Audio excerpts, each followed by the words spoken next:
Steve, do you want to do your announcement about what's going on within our organization? Yes, I'm really very pleased to announce some new honorees for our annual George Regas Courageous Peacemaker Awards event. Please save the date for Sunday, September 10, next month. We will be returning to All Saints Church in person for this program to recognize our convener, George Regas, to honor the work of several individuals under the theme of housing is a human right.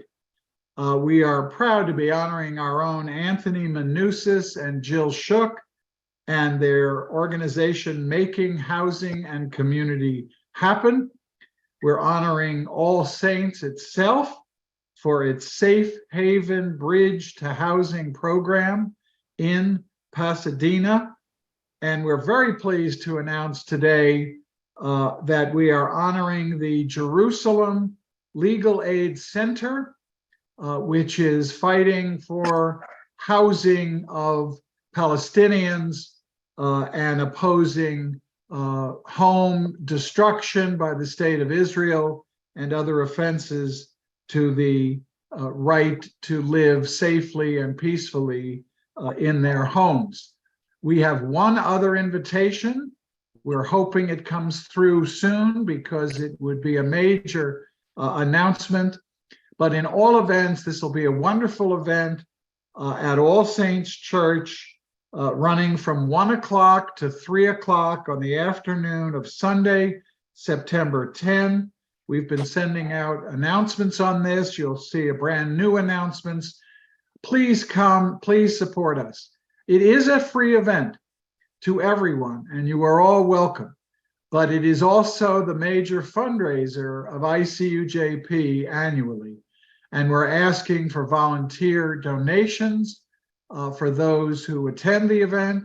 We're seeking co-sponsorships of individuals and organizations which would like to honor our honorees. We need to raise money to keep the operation of ICUJP going.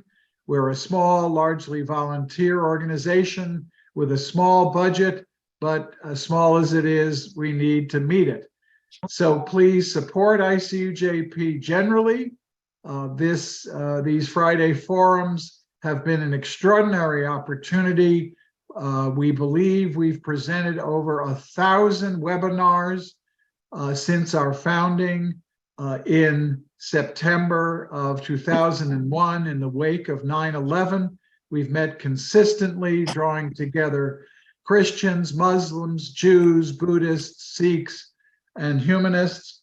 So I think we hopefully have deserved and grown to deserve your support, and we certainly want you to join us on September 10th.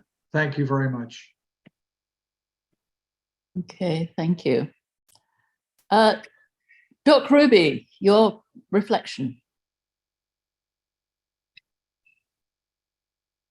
All right, so we've got everyone right now. And, you know, what I came up is with a reflection can be scientific, it can be producing sound waves, it's a return of life, it can be conceptual operation of inverting a system or event with respect to a plane or anything scientific. A reflection is really what we as individuals come to a point within ourselves as to what we feel about a situation. And I've come up with a few things here.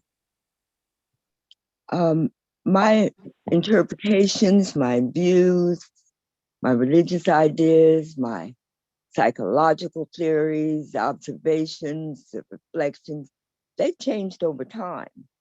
And I've come into the importance of listening.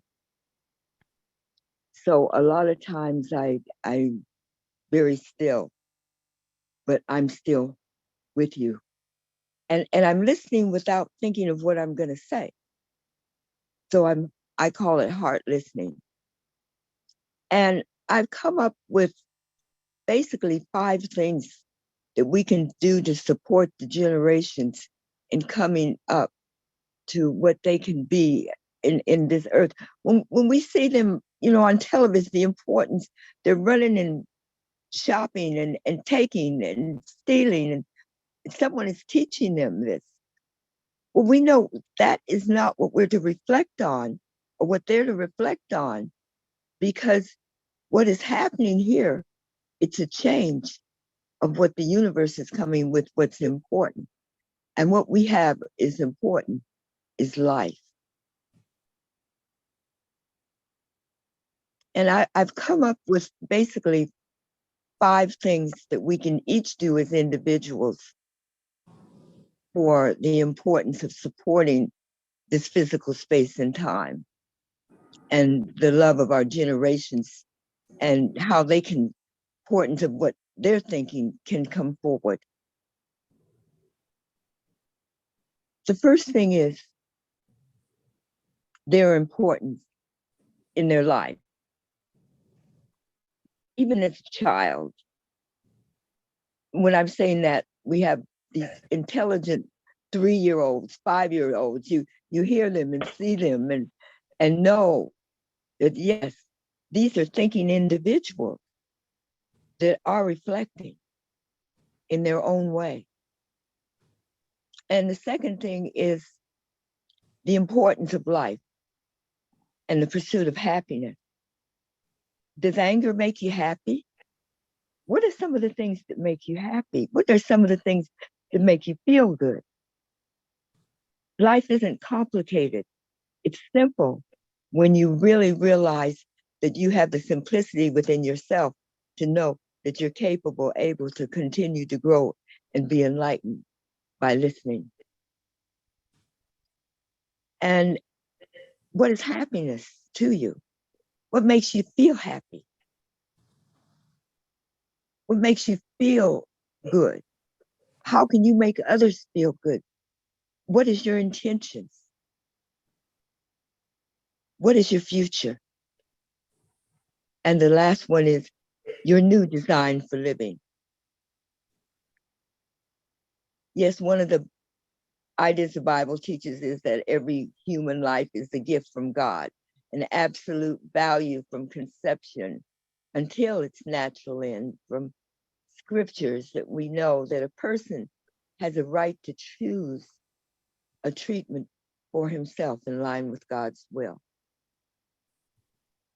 And each of us, as I express, as individuals in thinking, and also, I guess that's why God gave us different fingerprints, but we know we're still okay. And I'd like to say that life is only a reflection of what we allow ourselves to see. And this is written by Gary Craftslow. And I'd like to repeat that. Life is only a reflection of what we allow ourselves to see. And I pass. Thank you very much. That was, I don't know what the word is, profound I would use. It's great. Thank you so much. Leonore, you have just come on the screen. Would you please introduce yourself? I'm Lenore Navarro, member of Immaculate Heart Community, also of CLU. Thank you. Thank you. Okay. Before I pass you over to Rick to do the introductions, I just must say that my screen makes me think, if you know those annoying things on the computer where you have to press all the places there's a motorbike or a boat or something, well, I feel like pressing all the books I can see on the screen. Oh. I'm just looking at them thinking, okay, but 1, 2, 3, 4, possibly 5. Okay, Rick, over to you. Oh, and please mute yourself if you're not presenting. Rick.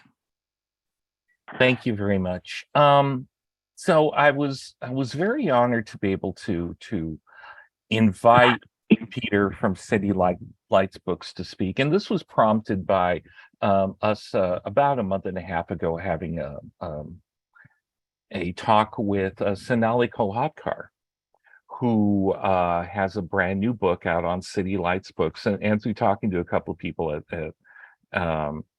at City Lights, we decided this would actually be a really good presentation too, because if there are very few publishers that have affected American literature around the world as much as Lawrence Ferlinghetti and City Lights. The only other one that I can think of in my other Mecca that I've visited is Sylvia Beach, and the new location, it's been there since the 50s, I believe, of Shakespeare and Company in Paris. Being in both of those for me was being on hallowed ground, because it was an amazing revelation when I was in school, high school, and I had a chance to sneak in and see the band's Last Waltz movie. And we just had Robbie Robertson pass about a week ago from the band. And while they were interspersing beautiful music in this movie, there were also poetry readings that were happening. And I heard Lawrence Ferlinghetti recite his Loud Prayer, which was an amazing piece. Michael McClure reciting a piece from the introduction to the Canterbury Tales, I think. And all of that, in that context, got me thinking about how I missed all this stuff.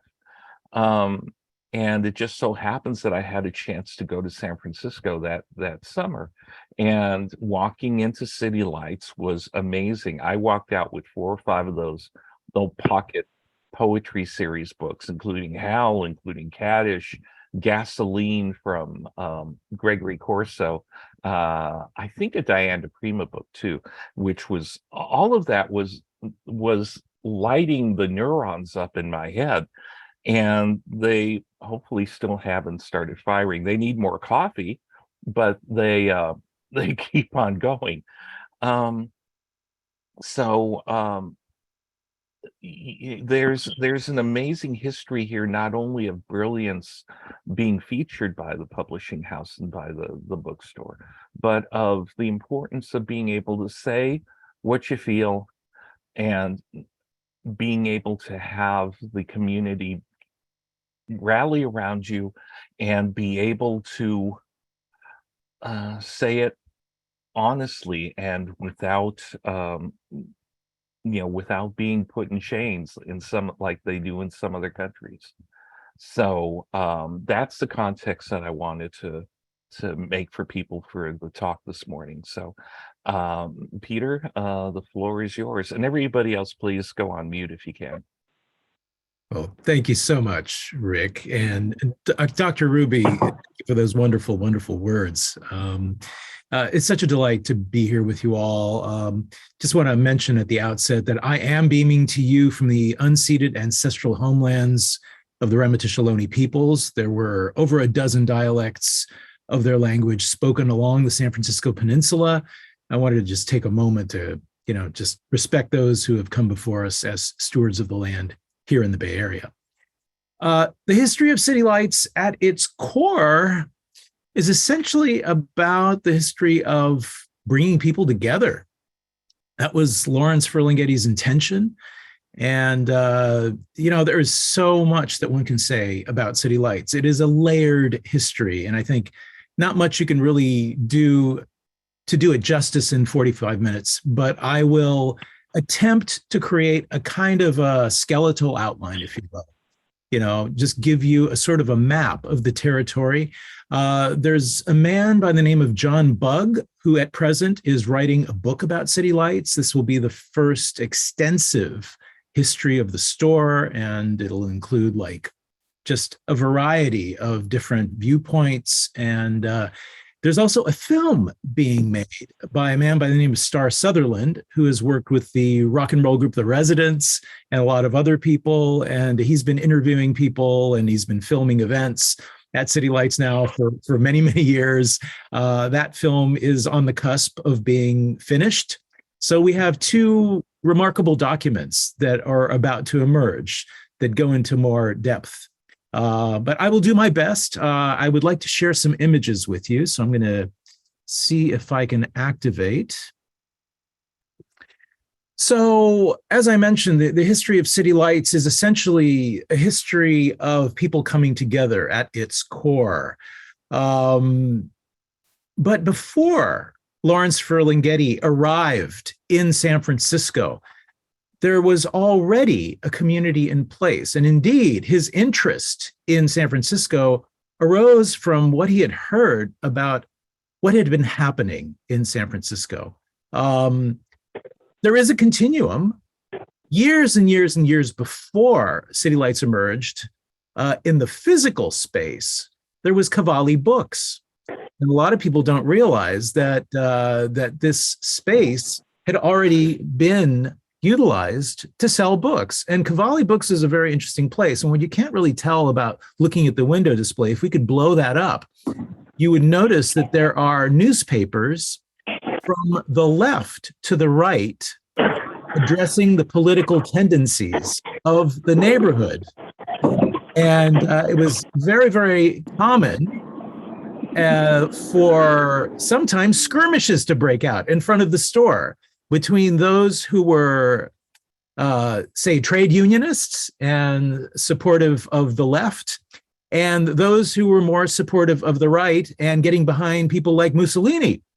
So a very, very interesting history, which also in many ways ties into Peter D. Martin, who was Lawrence Ferlinghetti's partner at the very, very beginning of City Lights, whose father was the Italian anarchist Carlo Tresca, who had been gunned down on the streets of New York. So I think we do have to begin, though, with the life of Ferlinghetti. Lawrence was born in 1919. He lived a life that you could take right out of a Victorian novel. It was extremely Dickensian. And this was to really shape his persona and his outlook. His parents had to abandon him. He lost his parents at a very early age. He came under the care of an aunt who took him to Paris. And his first language was actually French before it was English.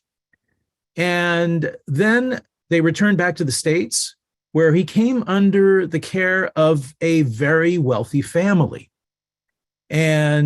But from there, he went into a boarding school and an institution and got himself into a bunch of trouble as a truant, but then came back into the orbit of this wealthy family. So it just really was going back and forth. And then came World War II. And he was enlisted in the Navy. A lot of people don't realize that Lawrence was a naval commander. And he ran subchasers up along the eastern seaboard for many, many years. And later was involved in the Normandy invasion.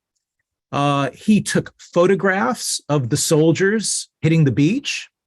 The first few waves of soldiers he describes as essentially being mowed down. These photographs are now at the Smithsonian. They're part of the public record.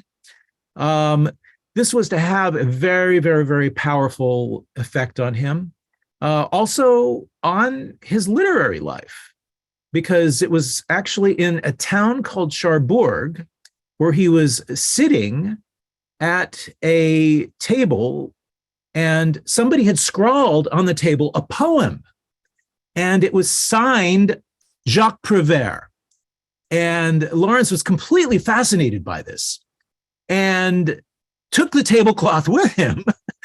And, you know, when he was in Paris, he bought as many Jacques Prévert books as he possibly could and began translating them into English. So after being in the Mediterranean, being in Normandy, the Navy sent him to the Pacific Theater, and he was on a troop carrier as a navigator, and the soldiers were on their way to invade Tokyo.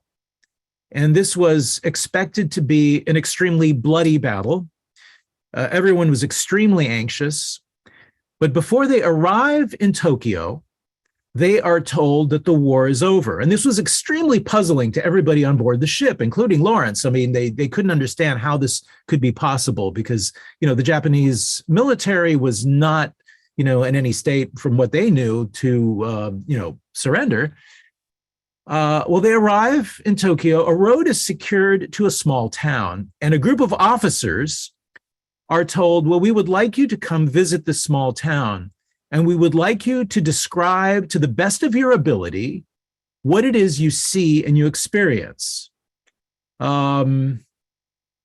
This book, Paroles by Jacques Prévert, was one of Lawrence's first in the Pocket Poet series. These are the translations that he made while he was, beginning them in Paris and then later more in depth. So he was a reader, very, very, very astute in picking up on many different strains of, not just literature, but also politics, sociology, very curious man. So this is what he's bringing to him to Tokyo. The town that they visited was Nagasaki. And you'll see to the left, there are a group of officers. Lawrence is one of those officers. Lawrence describes the devastation as being like nothing they'd ever really experienced before. I mean, people had seen at that point newsreel footage of Dresden and of the Tokyo bombings. But he said, what we experienced in a very visceral, in a very olfactory way, there was this very strong, very intense charred smell, which, people were covering their faces. And what you saw on the ground when you looked very close, it wasn't just incineration. It was that animate and inanimate objects had fused together. He says that essentially this made him an instant pacifist. And the discussion amongst the officers was that they understood very well that war could never be the same again.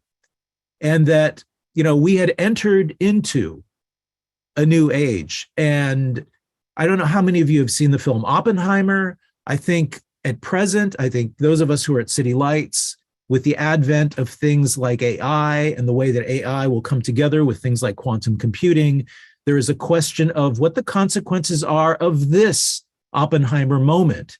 City Lights continues to follow these trajectories of thought and to really be able to create discussions around where we are going, why we're going there, who is producing these kinds of technologies, and for whose benefit. And, people sometimes said, oh, Lawrence was a Luddite and you guys are Luddites. Well, I mean, if you study the word Luddite, if you study the history of Luddites, it's not such a bad thing. I mean, if you understood that the people who broke those looms were not anti-technology. It was really more about how the technology was applied. And I think this is our concern right now. We have self-driving cars on the streets of San Francisco that are not regulated. And there is a battle between the city and the state about, and the fire department of San Francisco recently said, well, there have been 600 instances very recently where cars have simply stalled in front of fire engines, in front of ambulances, in front of police cars. And yet there is this push from the state to force the city of San Francisco to allow these cars on the streets. Most recently, and even more alarmingly, the San Francisco Police Department made a request of the Board of Supervisors to allow killer robots to become part of the arsenal of the San Francisco Police Department, which is a further militarization of police departments around the country. I do believe this was intended to really test the water, but the self-driving cars that are on the streets of San Francisco most likely have more to do with data that organizations like DARPA are attempting to collect. And this is a very cheap way of collecting those analytics. This idea that, oh, these things are here for our benefit and we're giving people free rides, and this will, of course, benefit people who, can't drive. We've always questioned what is deeper, what is beyond the surface of a specific technology, whether it's AI, whether it's CRISPR, whether it's nanotechnology, who is producing these things. When a company like Bayer produces a substance like Roundup, which is known to be a carcinogen, and at the same time produces the cancer medicine, which treats the cancers, please do not tell me there is no conflict of interest. So fundamentally, these are the kinds of things that we're talking about. Lawrence was very interested in the writings of a man by the name of Smedley Butler. Smedley Butler was the most decorated Marine in World War I. And Smedley Butler wrote a book called War is a Racket.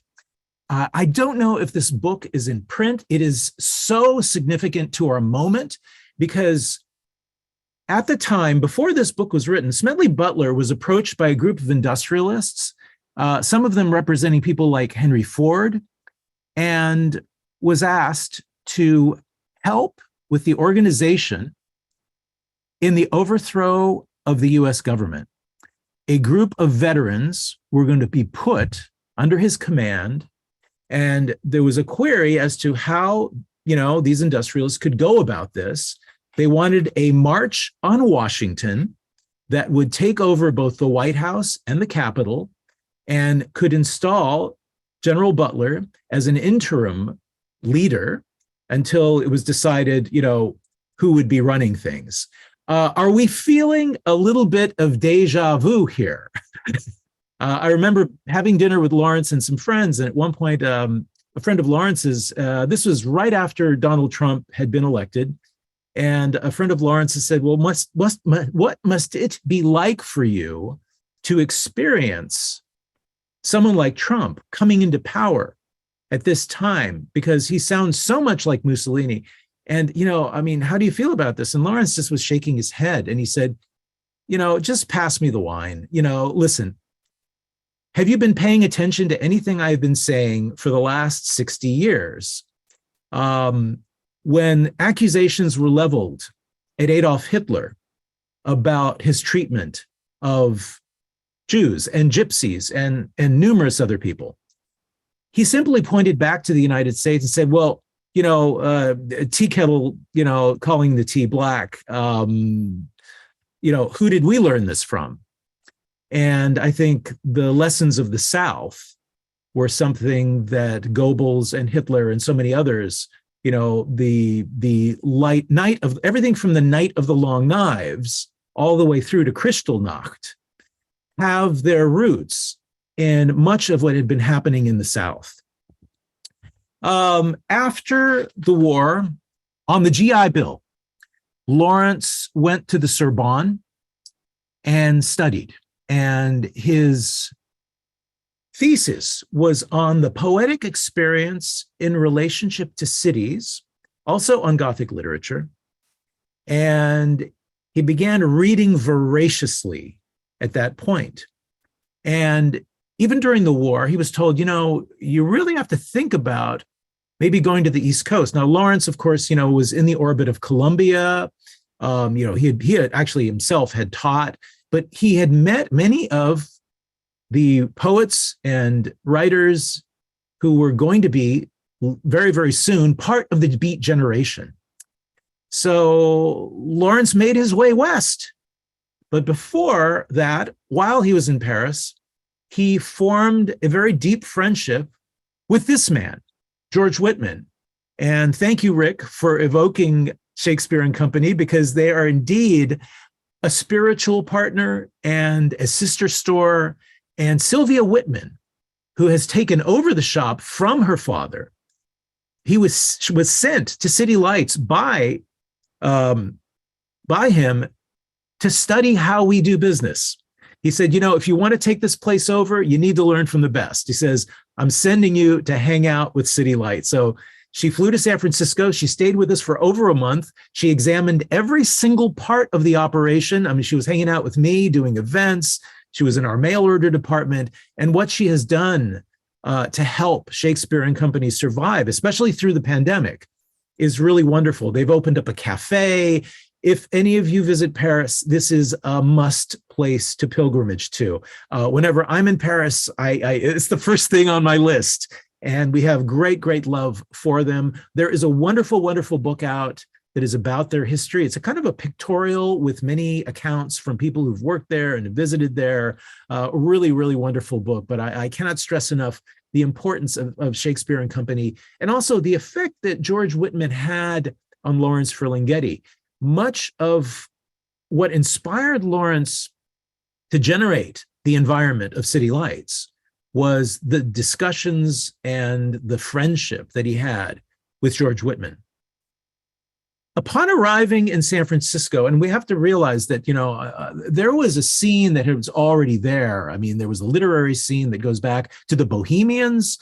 Of course, now the Bohemian Club is a country club for very, very rich people, but at one time it truly was a haven for writers and artists and certain types of miscreants, and who were sometimes challenging culture.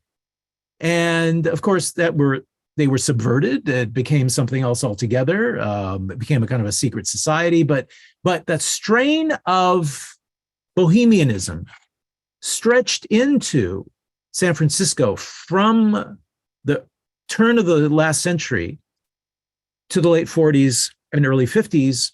And when Lawrence arrived in San Francisco in the early 50s, he walked right into the middle of a very, very rich environment, but not just rich in a literary sense.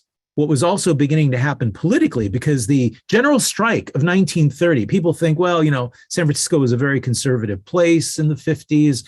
It was, but things come in cycles in San Francisco like they do everywhere else. And what was arising was a new kind of consciousness, which by the 1960s really began to flourish. And I think that, news media took, as it normally does, as industry attempts to subvert new strains of thought and try to shape them into something that can sell goods, but also subvert them so they don't really take us down a trajectory that strengthens certain community bonds, which may question the kind of capitalism that we're discussing. So when Lawrence arrives, is a very, very rich environment. The photo you see here is a meeting held by Kenneth Rexroth.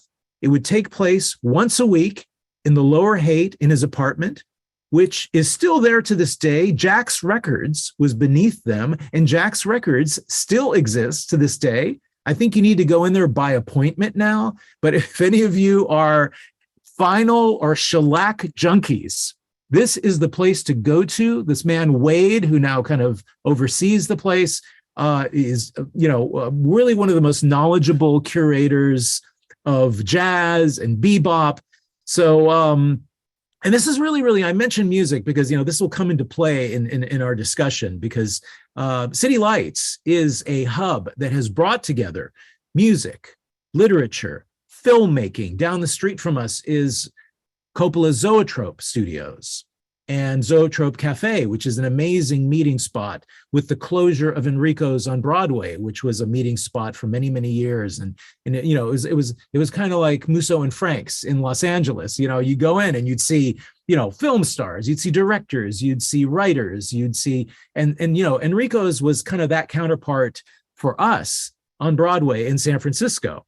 Well, Zoetrope Cafe has become that now. So those of you who are visiting San Francisco, you should come down and visit Zoetrope.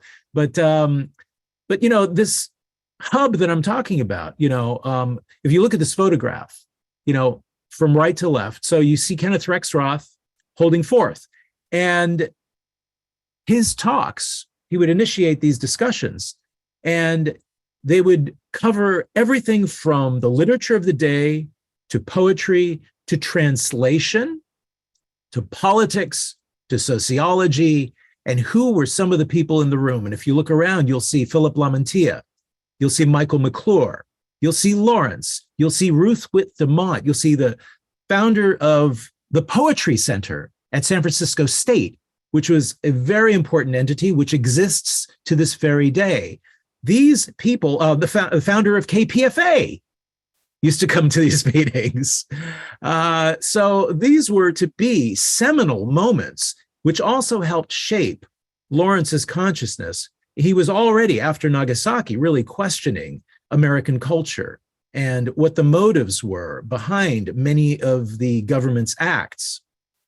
I want to bring up now a very important influence to Rexroth, who held these meetings, and also to many of the people in the room that you're just looking at. There was a conscientious objector camp in Walport, Oregon during World War II. And these were people who were Quakers, they were anarchists, they were people who for reasons of conscience, could not really fight in the war. So during the day, they were putting out fires, they were digging ditches, they were doing community service. But at night, they would get together and they would make music and they would make theater. And some of them had printing presses.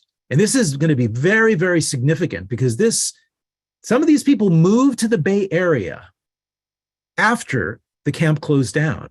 But if you look at this photograph, you've got people like Kemper Nomland, you've got William Everson, the poet who connected with the Beats. They had some of the most substantial printing presses and had already, while Walport was going strong, communicated with the poet Kenneth Patchen and as well as Rexroth, and had produced just these absolutely gorgeous editions, these letterpress editions, which I have some myself. I prize them in my collection. They are just some of the most beautiful artifacts ever. And the color separation, the raised text, just absolutely gorgeous, gorgeous artifacts. And the layout was extremely innovative. And this was all happening in this conscientious objector camp. This was to have a huge influence on the Bay Area and Los Angeles, because some of them also moved to Los Angeles. And the Illiterati Press was, this one journal that was just really incredible. I want to point out this book to you. It was a chapbook that was produced up in Walport for Kenneth Patchen. Very, very significant. Carol, I'm sorry, I know you're on the phone and you can't really see this, and I will try to describe this to you the best I can. I want to put side by side Howl together with this book, and you'll notice some of the similarities. Blocky with open space and very stark chiaroscuro type that jumps out at you. Lawrence has admitted that this book by Patchen was a huge influence on him in terms of the design. In a way, the Pocket Poet series was a kind of an homage, not just to this book by Patchen, but also to what was happening in Walport.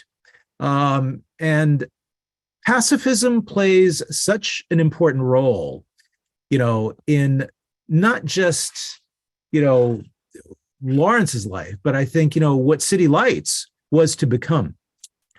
So one day, Lawrence is walking along Columbus Avenue, where City Lights currently is, and meets up with a man who he notices is doing some painting and some, maintenance work on this storefront.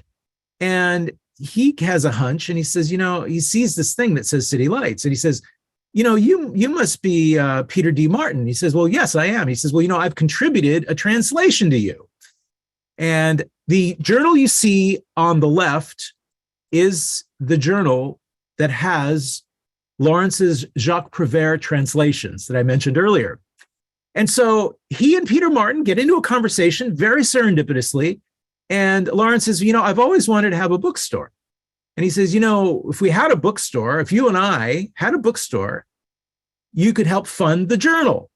And so Peter's like, my God, that's fantastic. He says, yeah. And I've been thinking about the very same. He says, I wasn't sure if I wanted to run a bookstore. He says, but you have an interest. So on $500 each and a handshake on that very momentous afternoon, City Lights came into being. So at first, it was a very tiny thing. It was this little triangle of a space that when you walked in and then you'd walk up the stairs and the little area above it, that was all that City Lights was. I mean, we have essentially taken over the whole building now, but it was really not very big. But within that space, and from the very beginning, Lawrence so well curated the space that wherever you looked, there was something of interest. And also, he and Peter were very much aware that something was happening with the advent of a certain kind of industrialism. Quality trade paperbacks were being made available to the public. Prior to this time, a paperback was simply pulp. It was something you would find at the pharmacy, or if you were going to the airport, or maybe in a supermarket. But all of a sudden, academic press book publishers were producing books that were of quality and that were actually affordable. And Lawrence asked Peter, he said, you know, what if we frame this as being the very first all paperback bookstore? Because they weren't aware of any bookstores that were all paperback. Now, you have to understand that at that time, you know, if you went into a bookstore, a hardcover book was a very expensive affair. I mean, you may spend a quarter of your week's salary buying one book.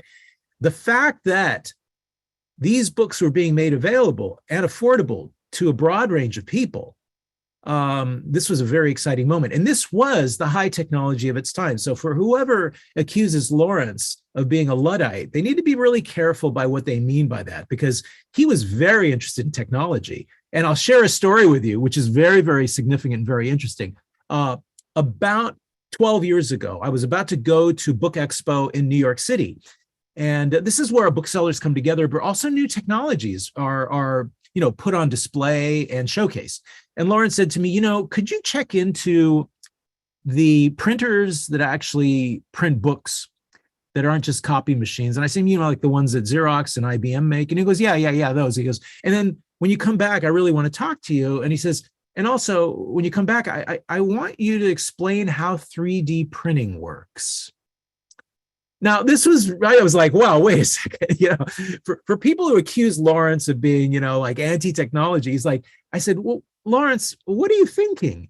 And he said, well, he says, you know, this may be too Star Trek. He says, or Star Wars, and you tell me if it is. He says, but I suspect that in the not too distant future, we will come full circle and control the means of production again. And he says, I want us to have a rare book limited edition series where we can produce these books very affordably that have what seems like letterpress, you know, that have a texture and beautiful covers that feel like leather and are embossed.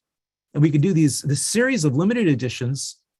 He says, because we're running out of limited editions. I mean, we're running out of all of our rare stuff. We've got to do something. He says that I wonder if we could generate a series that, and he says, and the covers would be made out of recycled plastic. We could just go to Recology, which is our local dump, which actually has sometimes receives from industry, you know, sort of this byproduct. And he says, and we can convert these, you know, through laser printing.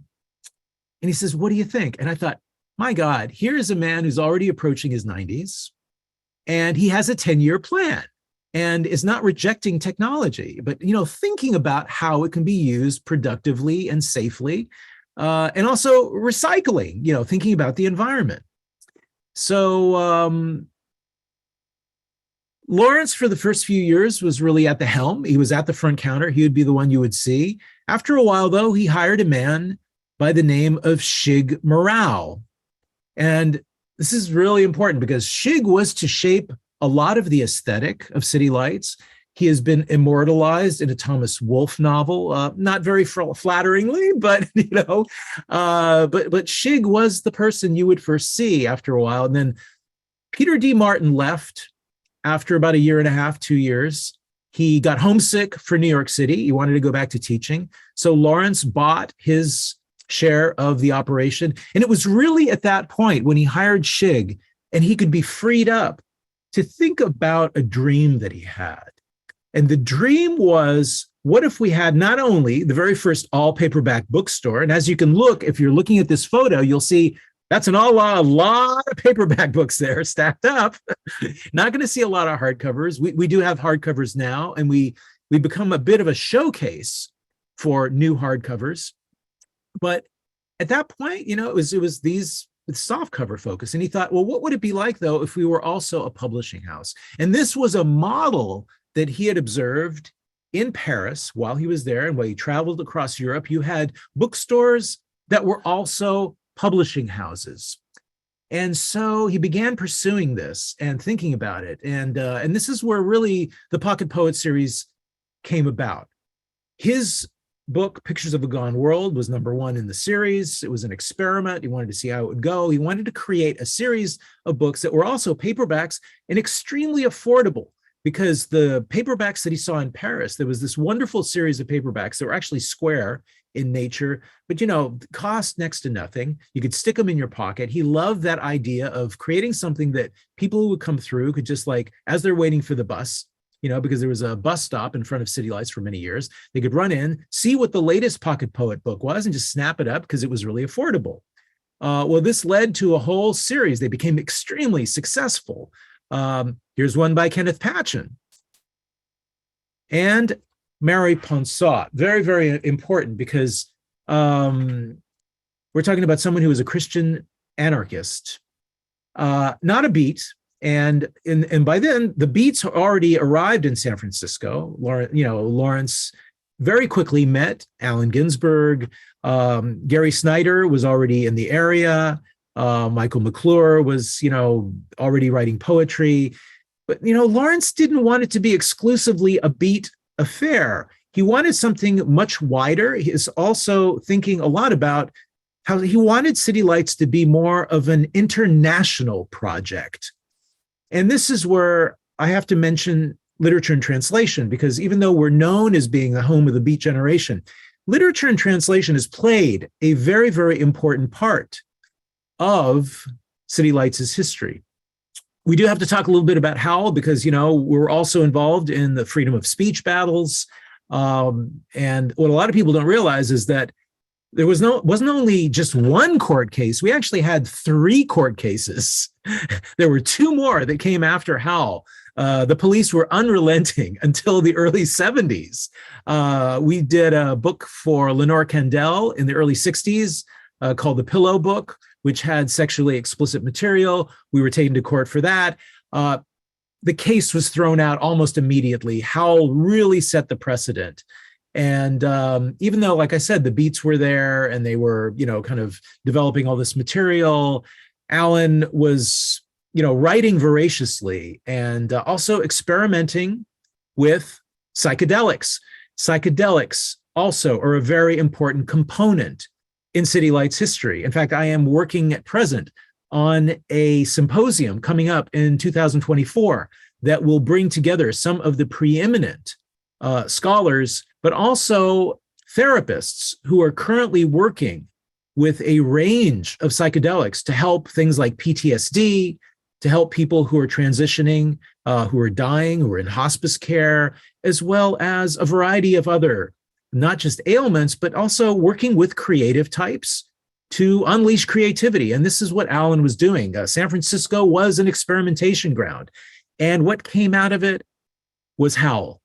And this was, from the very beginning, very problematic and very dangerous, and also a great opportunity for City Lights, because Lawrence, when he attended the 6th Gallery reading, he knew right away that something was happening. You could feel it in the air.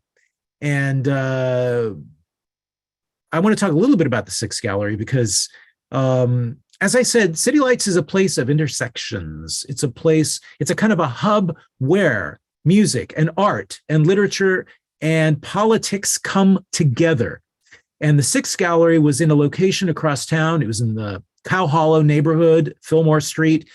Up and down this street, it was populated by artists and musicians. Across from the 6th Gallery was the East-West Gallery. Nearby, you had the Batman Gallery.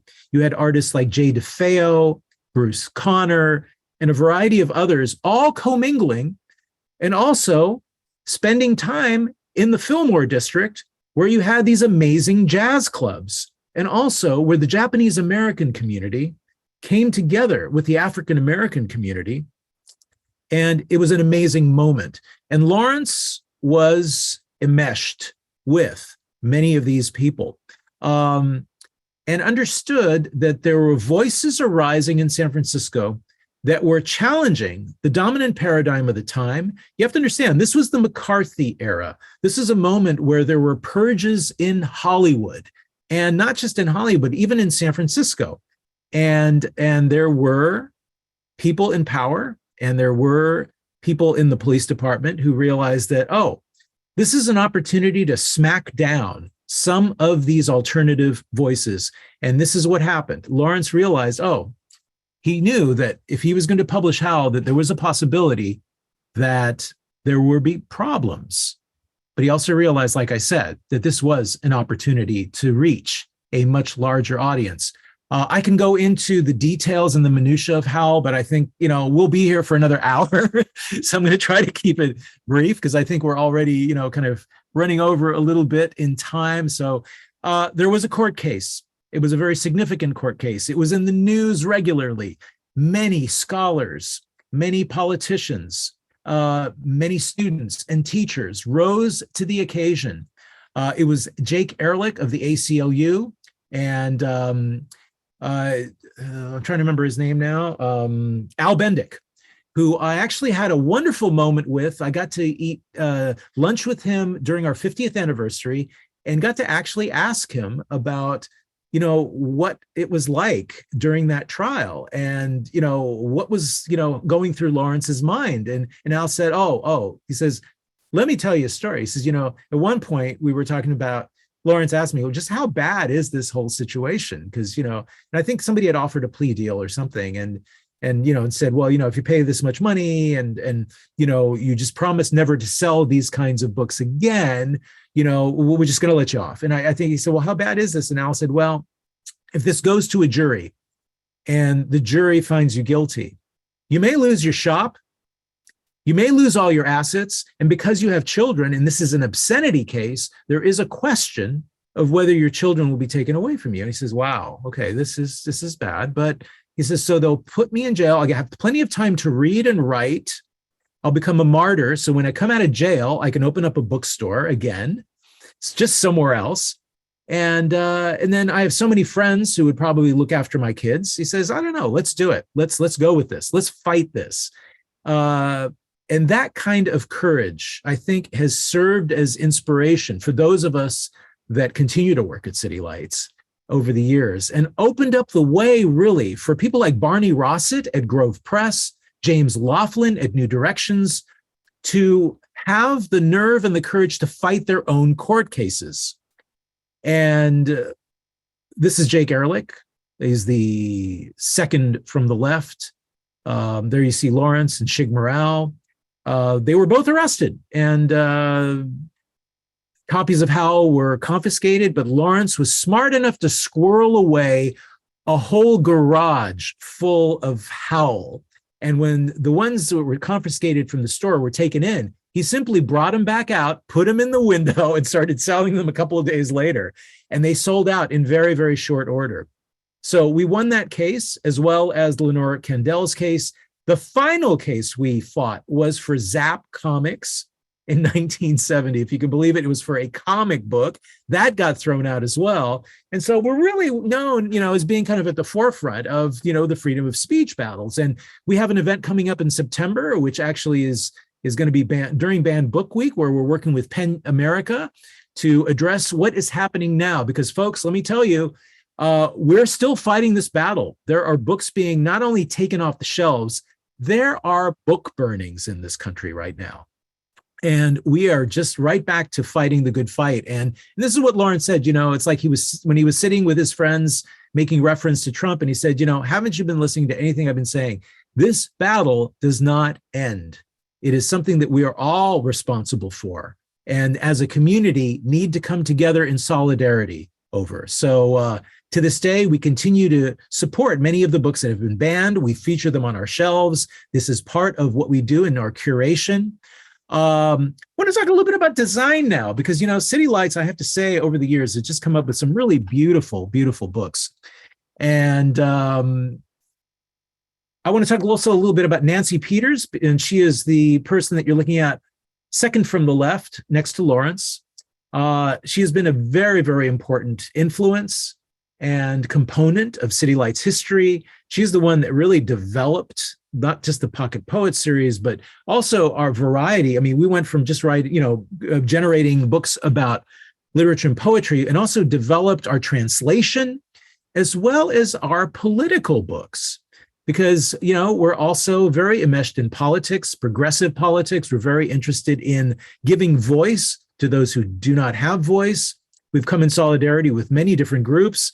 Very recently with the Zapatistas in Mexico. I'll talk a little bit about that in a bit. But, Nancy brought these amazing books to City Lights, and they were connected to movements that were happening kind of like right now. We're very interested in Black Lives Matter. We're very interested in, more recently, Occupy and the idea of Occupy and how that's going to evolve, because, people think, oh, Occupy is something that already happened. No.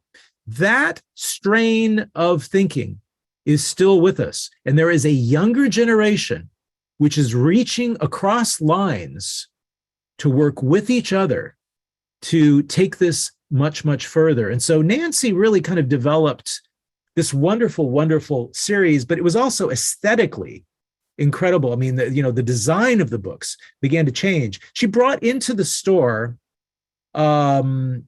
this is during our, I think it's during our landmark celebration. We got landmark status. That's Nancy more recently. She brought into the store people like Rex Ray. Rex Ray had designed album covers for David Bowie. He had done posters for a lot of different rock acts. And what he did was really create these gorgeous reframings of classic City Lights titles, but then also, generate a whole new look for the publishing house that was simply eye candy. It was just gorgeous.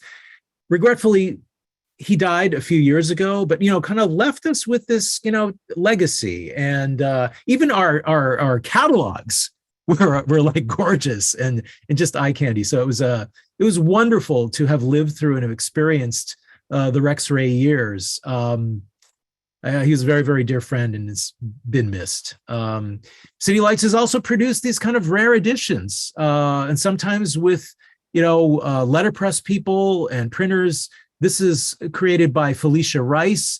It is a kind of box that she collaborated with Guillermo Gomez Peña, the Mexican-American performance artist. And it was really modeled after Andre Breton's, or actually, no, it was after, not Andre Breton's, I'm sorry, Duchamp's, Marcel Duchamp's boxes. So it was a little bit of an homage to surrealism. Surrealism plays a very important component in City Lights history. When you walk into the front of the store, you'll notice there's an entire case of books on surrealism. When I showed you that photo of Rex Roth's salon earlier, you'll notice Philip Lamantia in it. Philip Lamantia, before he was considered a beat poet, had already contributed poetry to Andre Breton's journal. So he was first and foremost a surrealist. Talk a little bit about politics. As I said, we've been enmeshed in this even before the Howell trial. It's something that, when you scan our shelves, you will see books on socialism. You will see books on anarchism. You will see a variety of different books on different kinds of educational pedagogy. And it's been such an important component in the publishing end of things. We have used the physical storefront of the store for agitprop.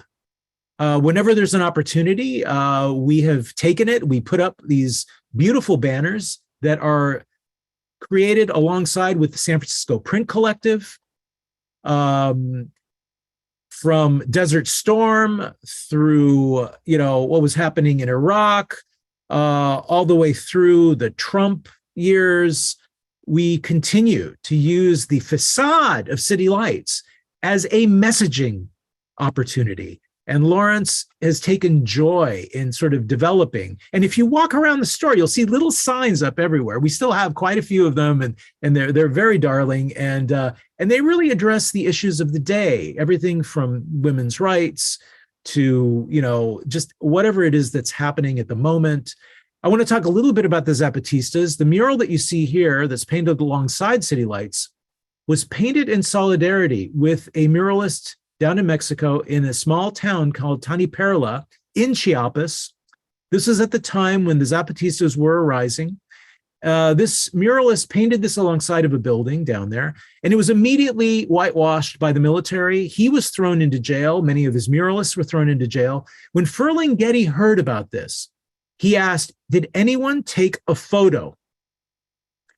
And he began this movement that essentially this mural has been painted around the world in different cities in solidarity. This particular mural on the side of our building was painted in conjunction with many different artists, but also members of the community. There were students from local elementary schools that have contributed to this mural, and we stood in solidarity with this artist and with the people of Chiapas. So this really exemplifies the kind of values that City Lights represents. Lawrence and Nancy are not the only ones. There's so many other people that stand behind City Lights that have been crucial in developing its aesthetic, in developing its look, but curating the shelves. You will find sections in the store that you will really not find anywhere else. Paul Yamazaki, our buyer, who has been there now for over 40 years, has been, just a crucial element in bringing together the curation. At the moment, City Lights is one of the only bookstores in the Bay Area that carries a full selection of paperback frontlist, that is to say, new titles from academic press bookstores. They used to be on Bancroft in Berkeley, this amazing bookstore that had nothing but, academic press books. It was University Press Books. Cody's Books, which was, further up, also closed. So there are very few bookstores now that are able to carry a full selection of books from Harvard, from Yale, from Duke University Press, Stanford.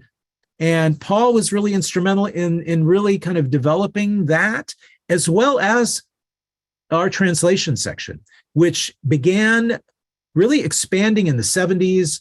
Paul, as well as Shig Morale, would go to publishers like Penguin UK, Heinemann Books, and say, look, we know you don't have these in the United States, but if we just outright buy them, we don't have to have a returnable status or anything. We will buy them outright and it's a cash sale and just feature them on our shelves. City Lights was one of the very first bookstores in the United States to carry a full selection of books in translation from African, from Asian languages, from European languages. And to this day, that 1 to 2 shelves that we initially had expanded to an entire room. And Paul was really very, very instrumental in this also, but in developing the different sections. And as I said, you will find sections at City Lights that you're really not going to find in too many other bookstores. There are sections like commodity aesthetics.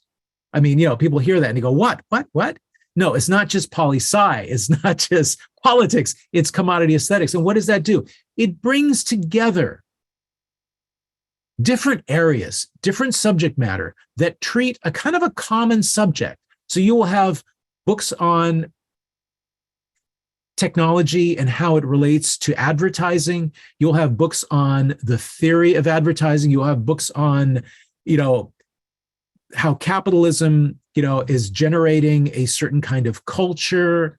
And what this really stems from something that Lawrence said pretty early on. He said, I want City Lights to be a place where the writers of all ages and all subjects are able to come together with the public in in-depth discussions. Elaine Katzenberger, our current director, who got us through COVID, not one person on staff was furloughed. She is now guiding the ship and really trying to take us to a place now, especially with the City Lights Foundation. Not only is there a bookstore and a publishing house, but we have a 501c, and it is really attempting to bring us into a new moment where we can expand our programs, we can do more community outreach, and can really continue the legacy of Lawrence Ferlinghetti. As I said, there's a lot of other staff who really helped, kind of shape the store. If you look at this photo, this was taken from quite a while ago, but, you'll see people like Amy Shoulder, who's kind of a little bit to the, I think she's like the third person from the right. She later went on to produce the High Risk series and Serpent's Tail books, and worked for Feminist Press and Verso books. I mean, it's just like these people have really moved on. Behind her is Jen Sturgeon, who went on to Green Arcade Books. We've had 2 employees from City Lights move across to 24th Street. They have found medicine for nightmares on 24th Street. So it seems like there is this kind of germination that occurs from City Lights, that even the people who leave later go on to do really amazing things. It has always been about community. As I said, people think of us as being a home for the beat generation, but it's really more than just the beats. It's really crossing over into so many different realms. And, this is Bob Scheer, who is a great kind of political and a muckraking journalist, activist. He got his start at City Lights. And there have been so many amazing events that have taken place at the store. I think this is a reading from William Burroughs, Dave Eggers.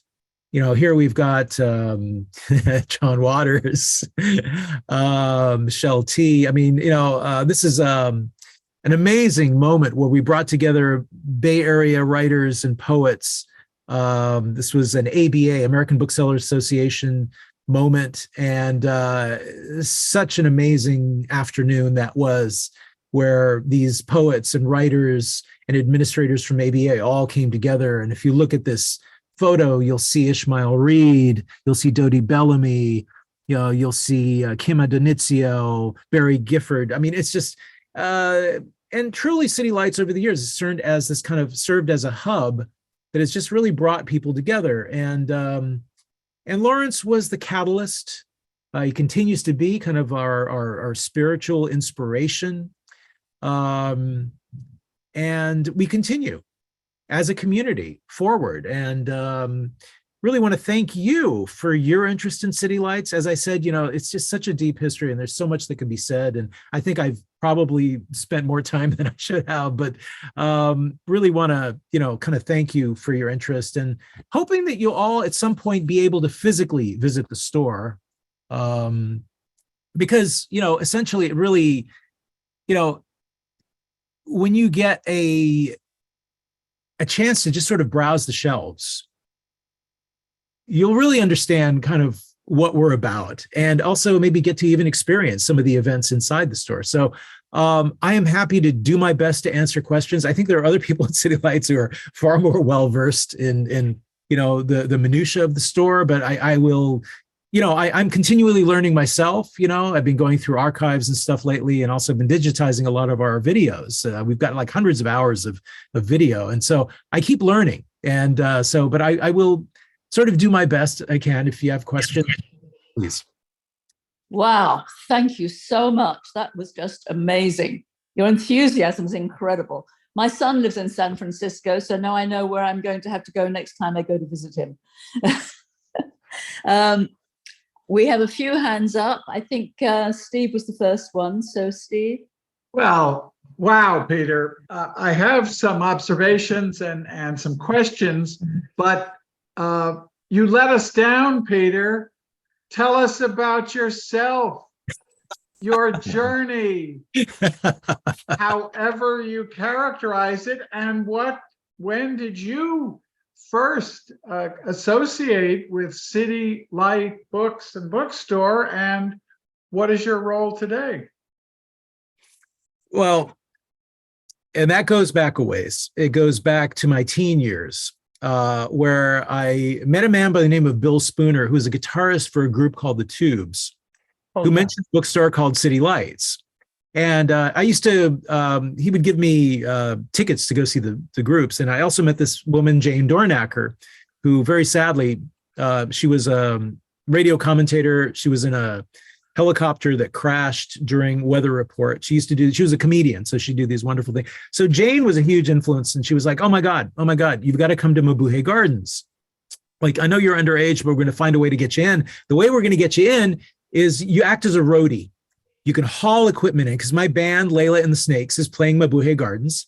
And so you just bring equipment in, and they'll X your hands, and you'll get in. So before I went to this show, I said, oh, why don't I drop by City Lights? I think it was like 15. And I started to wander through, and the basement at that time, it was a very interesting thing. There were more couches than there were bookcases. I mean, it was really intended as a hangout. I mean, Lawrence intended it to be a place where people could go and feel comfortable. And so really down the street, City Lights was the Purple Onion. So when Lenny Bruce would do a set, either at the Hungry Eye or the Purple Onion, he would pop into City Lights and just pull magazines off the shelves and just kind of get material. And then Mort Saul, but also the jazz players. I mean, Mingus, you had, like all these, and there was the Jazz Workshop down the street, there was the Keystone Corner down the street. There's still jazz. The Savoy Tivoli just reopened to music. And then the wonderful Keys Club is down the street in the same space that Vanessi's used to be in. And they are just hosting some amazing jazz artists. But so, it was as a teenager walking into the space, and people would smoke back then. You could still smoke. It hadn't been outlawed. So we'd go into the basement and I'd be covered in smoke, but it was just a rarefied and scary and wonderful and exciting experience to go on the shelves. And I discovered the Semiotext series, which was produced in Los Angeles, which was, bringing in French philosophers and theoreticians. And as a teenager, this was just like exploding my mind. And I got home, I remember like that evening, and my mom was like, the next morning was like, you started smoking. I'm like, no. I was at City Lights. So that followed me. I got to know a lot of people that work there because, I was frequenting Mabuhay Gardens, and I became involved in that scene. And I actually produced some punk rock in the early 80s. There was a club in the far reaches of the city on 3rd Street called Club Foot. And this was to be a very seminal place for experimental kind of post-punk kind of music. So I produced shows there for a couple of years, but was also very involved in the whole scene. I also grew up with the children of Diane DePrima, Tara and Alex. And so, I got to meet, Diane pretty early on. And so, she was published by City Lights. So there's this connection, right? And also I would bump into people like the son of Bruce Conner, who was hanging out with my friend Jane Weems, who was really kind of, I don't know how many of you remember this. There was a house on Presida Street in the Outer Mission that was called the Beetle House. And so this was a clubhouse for us. It was called the Beetle House because there was this beautiful mural on the front of the house that showed the Beatles in their different periods, from the Star Club all the way to their psychedelic phase. And so the basement of their house essentially became a way station for all the different groups, the punk rock groups that would come through from the late 70s through the early 90s. And I got to meet a lot of these people there, but then I also got to meet someone like Bruce Conner's son. And Bruce Conner was also a fixture at Mabuhay Gardens. And as I mentioned before, like this connection between subcultures continues. And this is how I got into it. I was originally involved in producing music, involved in the theater community. I did a lot of experimental theater. I was a lighting designer. My specialty was animating with slide projectors and also film. And I also edited video for a living. I was doing a lot of commercial work. Those were my .com years in the mid 80s to late 80s.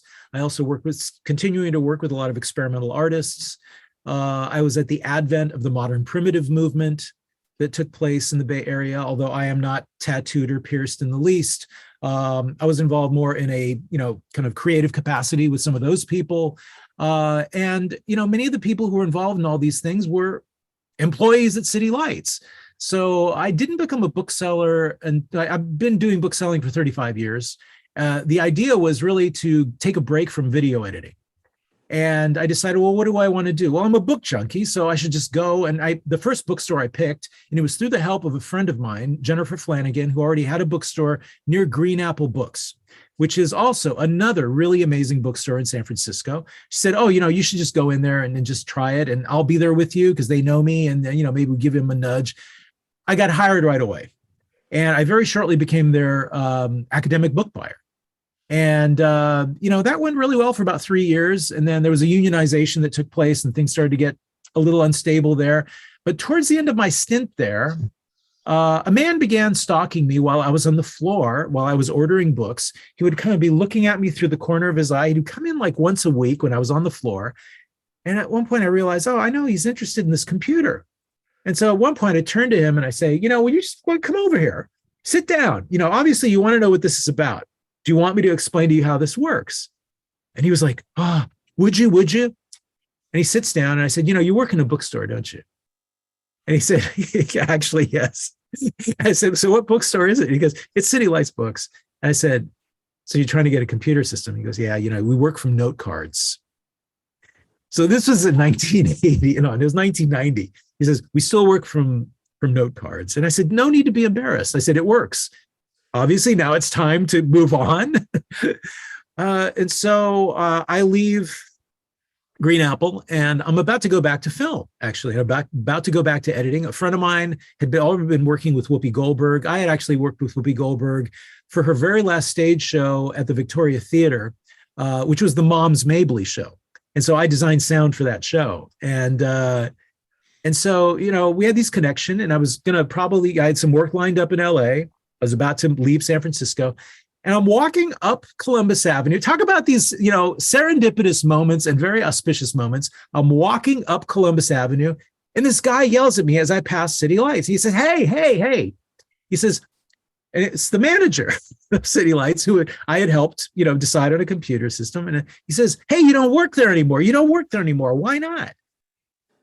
And I'm like, well, I'm moving on to other things. And he says, oh, wow. He says, other things. And I say, why? Are you looking for work? And he goes, you want to drop off a resume? So I thought that'd be kind of fun maybe before I leave for LA to, kind of, work on weekends or something. And, I get this like somewhat part-time job and then it graduates to 4 days a week. And then at one point, I'm asked, hey, we know you do events. Would you stage an event? And I said, sure. Yeah, why not? So then Lawrence approaches me and says, hey, I really like what you did. We don't have a series. Would you create a series here?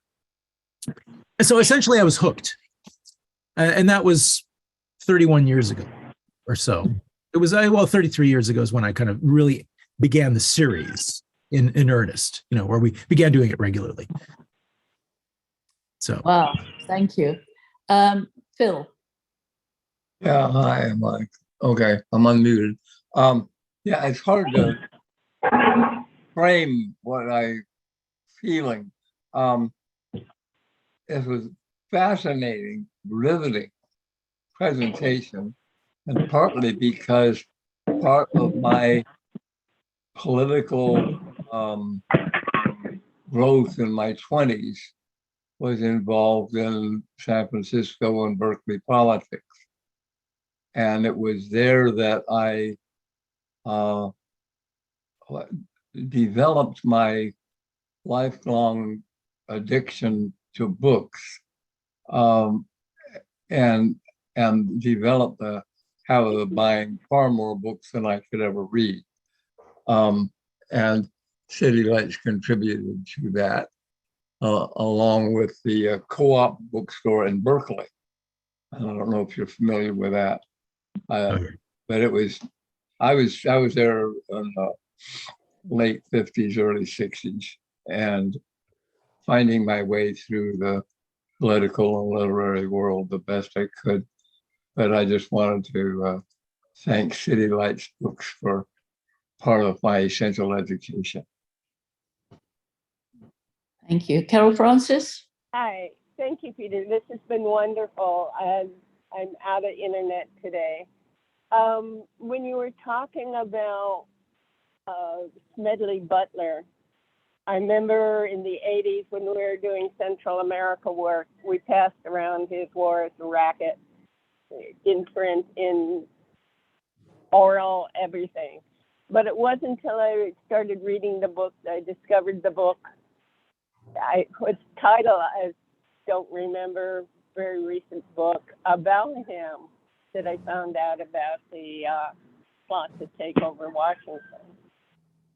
Anyway, wonderful presentation, wonderful story. As I mentioned when I was introducing myself, I'm a writer and a poet and a children's book writer. And I'm wondering if you mentioned that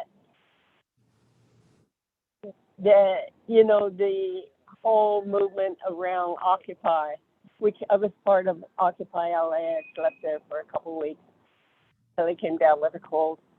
That young people are picking up these things. And I'm wondering about books for children that are radical. Like, I write. I went to your website and you said City Lights is not taking submissions now. Is there anything you can tell me about getting books in print that are for racial justice, economic justice, world peace? Yeah. Oh, yeah. So, well, first of all, there's a book which I believe is out of print, but it's a little outdated, but it's something that I have a couple of them because I dog-eared one of them. I use it as a reference myself. It's Putting Your Passion into Print by David Sterry and Ariel Eckhart. I think that's his name. They're partners.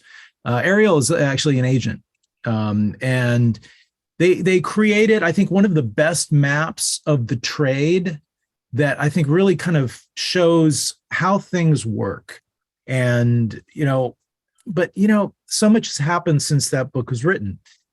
That book still applies to the trade, but the way we disseminate books is changing radically. And it's not just Amazon, which is kind of contributing to this.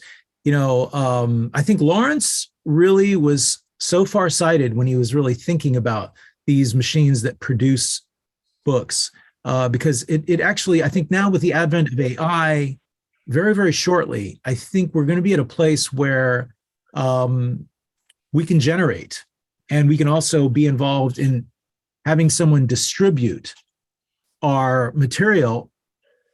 The problem with publishing right now is, first of all, there is such an overabundance of material. That's why City Lights can't carry self-published books. People go, well, why don't you carry self-published books? Because we would literally need a bookstore 5 times the size of Powell's up in Portland to be able to house them. And this is actually also a problem just in terms of front list and backlist, is that we have to kind of rotate stock pretty regularly to be able to bring in new titles. And so we make these hard decisions about, what do you carry? Because there really is literally not enough space. And other bookstores have this problem too. But going back to what I wanted to explore a little bit more is the idea that these avenues are opening up for people to actually produce their own work. And many authors, people like David Corbett, I mean, there's a couple of other people that I know that also have kind of gone to just marketing direct, finding their audiences, developing their audiences, going direct. I don't think that's a bad thing. I think that's actually a very good thing. I think we've just entered a new age where it's possible to interact in different ways and also mix that with social media and really engage. I do think, though, to get the material out, one has to be ready to engage. One has to understand how social media works. Social media is actually a big part of the equation.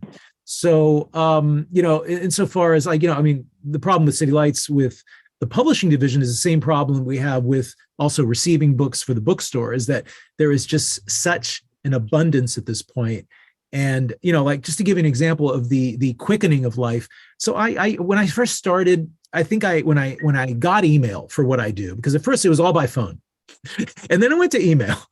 And when I first started, I think I would get like 2 emails a week querying about events, sometimes 1, sometimes we skip a week. Within 5 years, I was getting like 15 to 20 a week. as of this year, when I get off this conference call, I will probably just glance at my email. I wouldn't be surprised that since yesterday, I probably will get 200 to 300. So I don't have an assistant. I'm by myself. And this poses a very interesting challenge, but not just for me, for our publishing division, for the whole trade itself. And I think that, it's an uncertain moment, it really is, because, with the consolidation of publishing and more publishers being bought out, and before you know it, it's gone from 30 to 12 to 5 players that are essentially controlling the trade. And then you have Amazon, which is a whole different beast in and of itself. So it's a complicated picture, but I would say that paying attention to how one can, engage directly with an audience, if you have the motivation and the energy. I'm producing a book right now myself. I'm wondering about that too. I'm wondering, do I want to I've got publishers that are interested in it. Okay, I'm well connected. Okay, fine. But even though that's the case, I myself am wondering if I should just maybe go direct, create an audience of my own, engage them through a website and through social media. I am seriously thinking about that because here we are. Yeah, but you said, excuse me, you said that City Lights doesn't carry self-published books? Correct, yeah. Well, then I couldn't get my book into City Lights if I self-published. Yeah, that is correct. And that is, it's a conundrum, it's a conundrum. It's like we have, I think about maybe 1,000 accounts with distributors and with publishers that we buy from on a regular basis. We actually had to stop that as well. We had to stop with putting new, publishers in that pool, because what was happening is our bookkeeper was losing his mind. Our bookkeeper was basically saying, I am only here 5 days a week. I don't physically have enough time to be able to kind of generate these new accounts, to manage these new accounts. He says if new publishers could get on board with a distributor, any one of the 1,000 that we have, and it doesn't have to be Random House, it doesn't have to be Ingram, the Jobber, or other jobbers. A jobber, for those of you who don't know, essentially they're a distribution outlet that brings together many, many, many, many different publishers. We tend to go direct to the publishers. So if somebody can get on board, for example, Random House distributes MIT Press, a lot of other presses as well, besides its own books. It has imprints. So it's really to do with the point that the quickening has reached a level of volume that can't be handled unless we had a store, as I mentioned earlier, that is 100 times the size of what we have. So, I don't know how to address that. It's an interesting time we live in. I was just going to thank you, and that was a great presentation. And then you bringing it up to date, and then the offers that you had and the way you came in. And I was born in San Francisco, so. May I ask which neighborhood? I have no idea, because I left there like about 3 months old. Oh, okay. My mother just wanted me born in California. Oh. All right. So thank you again. A pleasure meeting. An honor. All right. Steve, you have something. Yes. Peter, you and I are going to be new friends, and we'll I'm talk, looking forward. and we'll talk offline, because you have hit, my first law firm represented Barney Rossett and Grove Press. Fantastic. We had the Zap Comics case in New York. I met Lawrence at a PEN America Center event in LA when I was on the board of PEN. So there's a tremendous amount of connection. But the question I want to put for the benefit of the group is kind of related and twofold. How has an independent bookstore like yours survived? And what can ICUJP and the constituent organizations we represent do about the renewed McCarthyite book banning and suppression of freedom of expression and freedom of the press in this country? Yes. You have 5 minutes for that. Thank you. So it has not been easy. And right now we're thinking very hard. Do we want to move the publishing division into the nonprofit and just have it be the bookstore as a profit-making entity, and the nonprofit, which includes the event-producing apparatus, which is me, because technically right now I am really more part of the, foundation than I am the bookstore. I've gone from the bookstore into the foundation. So I really work for the foundation, and having the publishing end be part of that as well, so that it is subsidized fully by the nonprofit. There is a bookstore in Chicago by the name of Seminary Books. They have successfully taken on a kind of a nonprofit model. We're looking very closely at them, thinking a lot about that, thinking about, is it possible to create an endowment, much like the Poetry Foundation of Chicago received this massive amount of money? And we're talking about, not just a few million, but, tens of millions of dollars.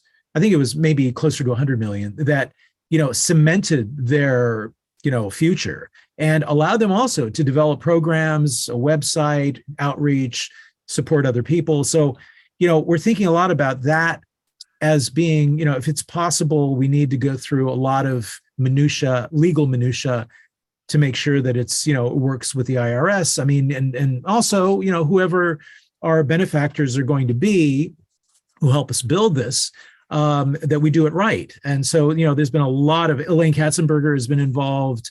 Amy Shoulder, who I mentioned as an editor, she's now part of our board with the foundation. They've been working very, very hard to try to figure out how is this going to come together, because to pay people a living wage, we need to be making considerably more than we are now.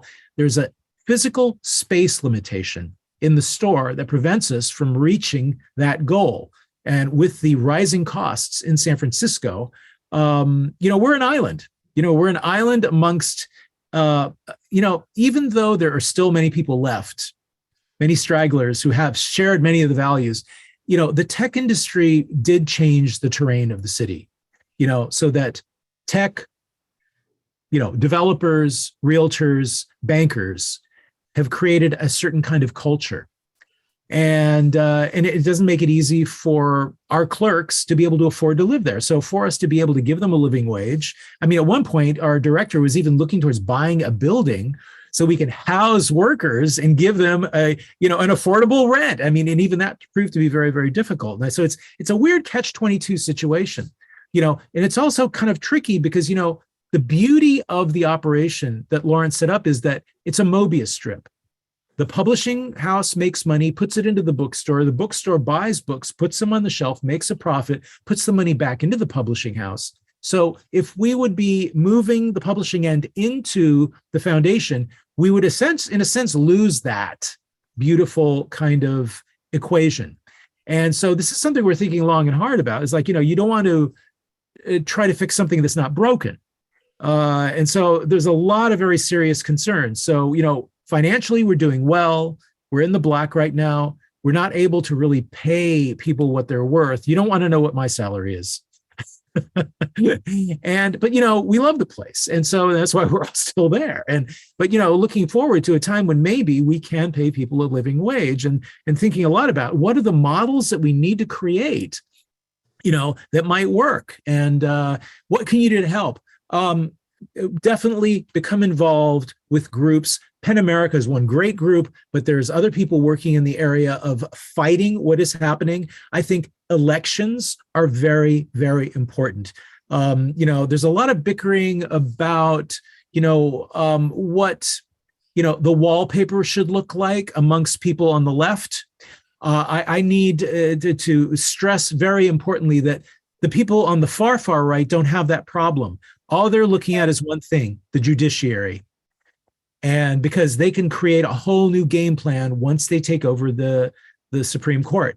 And I think that, can we put aside whatever differences we have about, all the various aspects of what is politically correct and focus on that, and also on elections. Because if people become elected and they begin spreading propaganda, like saying that the election process doesn't work, or burning books and passing laws that say it's okay to burn books. That's why I think elections, getting involved in the electoral process, working with, people who are already, trying to, swing votes, very, very, very important right now. And even though the next election is not heated up, I personally am very concerned. I don't know if Biden has really, if he understands the terrain he's in. I think he's a mover and shaker. He's a backroom boy in certain respects, and I think that will take us far. But I think there's a different kind of a dynamic in American politics, and I think if we don't go along with it and understand, this is how Obama got elected. He understood how that worked. He used it really, really well. Thank you, Peter. Tell us about your book banning event in September, and is there any way remotely from Los Angeles or throughout California people can get involved? It is a virtual event, and it's going to be happening during Banned Book Week. And let me see if I can give you the link to that. I'm going to post it in the chat. My browser is working very slow. Just overlapping with you, I know Rick will promote that. We have a large mailing list, and we're eager to support what you're doing. Thank you. Let me see if I can, here we go. It's called From Howl to Now, Book Bans in the US. It's going to be happening on Tuesday, October 3rd. And you mean October? I'm sorry. Yeah, so it's October. It's not September. My apologies. Let me see if I can get that into the chat. It is October. There you go. So the information is all there. Yep, I think we would like to be very involved in that, and whatever way we can. So, and just to jump in, this has been great. I really appreciate you speaking to us about all of this history and all the passion that's that's endemic in the work that you're doing. So it's been great. Thank you. Very briefly, we got a notice from Holman United Church. They're having a celebration on the 60th anniversary on the March on Washington. That's going to be happening Monday, August 28th at 6 p.m. at Holman. One of the speakers is going to be our own Reverend Jim Lawson.